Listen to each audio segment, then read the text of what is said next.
cut that video off too short, so I'm going to have to divide this up into several. It's probably a better idea anyway, so I'll keep it 5 minutes apiece for each bit of work.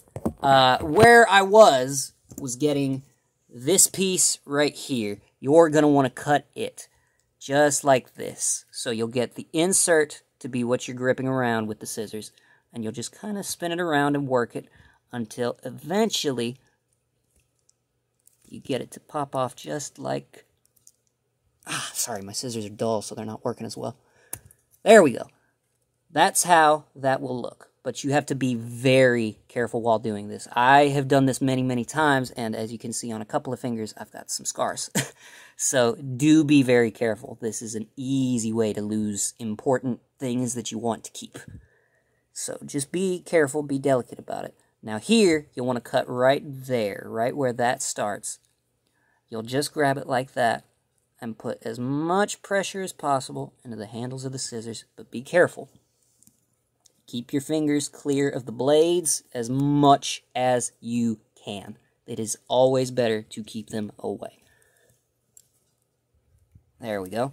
See, now it's starting to give way. It's starting to break a little. You just got to keep going. There we go. See, now that's one half. So you spin it around, get it from the other side, do the same thing, and there's that little successful crunch. Done. See? Simple enough. So, from there, what you do is you take some glue. Now this is where things start getting tricky. This is where you got to be very careful and very delicate. So, you'll put just a little bit of a drop. Kind of about that. And then you put this one on, and you're just going to have to hold it for a second to get it to go right. If you're very delicate and very careful, you can just get it on there like that, but you got to balance it and hold it. And then if you want, I do this, but it's not always the best of ideas. It's better to let it dry before you try to get to anything else.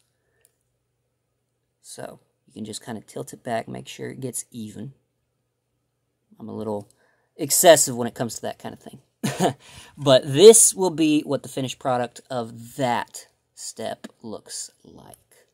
So, from there, you're basically just going to rinse and repeat how to cut that. And you'll need a bunch of mixel joints, like a lot of them. A stupid, stupid amount of them. But from there, like I said, just add a little bit of glue right on here, like that. See, fills it all up, and that's going to seal really great. I'm going to put this on pause for a minute, and then we'll come back once this is dry. So now that we got it dry, at least a little bit. It's not quite dry enough to move, but it's dry enough that it'll sit and stay on its own against the forces of gravity.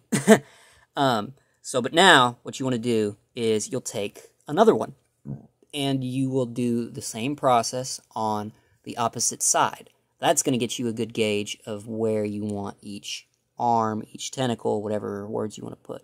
But you just do the exact same thing right across from it, as best as you can get. And you want to try not to do what I just did and move it, because that makes it take longer for the glue to seal. See what I mean? We'll come back to this in a moment. There we go. Now, I know it's hard to see because it's so small in the way I'm holding it, but I finally got it to seal a little bit. But once you get that, you basically just got to leave it and keep it upright until the glue can get properly sealed and properly in there. Now, this is a tedious process, so it takes a lot of time and a lot of patience to get it done and get it done the way you want. But now, that one should be dry enough that we can do this, flip it around. So next, you'll want to get another mixel joint. Now this one's a little different, but also still pretty simple. Just any mixel parts, any of them, all of these, you could actually use to make this work. Right here, this is another example. You see how this one is. You just take your scissors, and you want to basically get a little bit of space over the ball joint itself, like the actual ball of the ball joint, and a little bit of space on the actual thing that clips around it, i.e., the thing I'm cutting right now. like that. Now, like I said, keep your hands clear of the blades because it is a bad thing to have a hand cut. So now, we flip this, have it like that. Then you'll take the scissors, and you'll want to cut it just like that. And as you can see, once you apply a little bit of pressure, a little bit of force, stuff comes easy. There you go. See? One down, one to go. So you'll spin it the other way, and you'll do the exact same thing right here. Just give it a nice, solid cut. But you got to keep your fingers clear. Keep them far away. Oops, my bad. Again, operator error. So, but your end result should be something that looks a little bit like that. Now, what you do is, you see that, you see the little circle right there. You take the scissors, you get them right here, cut. Boom, perfect. So now, that is made to be our next joint.